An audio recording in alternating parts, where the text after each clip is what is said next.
sa lahat sa pamamagitan ng mga bintang nila. Alawin mo nila ang mga series mo. May magpakita ko ang katotohanan. Dr. Rizal, dahil sa inyong aklat, namulat kami sa pangapi! Jose!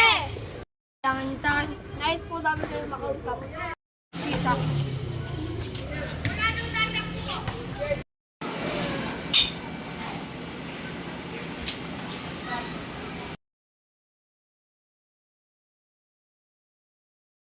Mahal kita ako at takot ako para sa iyong kaligtasan.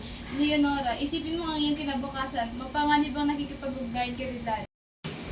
Dr. Rizal, ikaw ay naaresto sa utos ng pamahalang Espanya dahil sa pagbibigay inspirasyon sa rebelyon. Hindi ako rebelde. Ako ay manunulat na nag-aangat ng reforma at katarungan.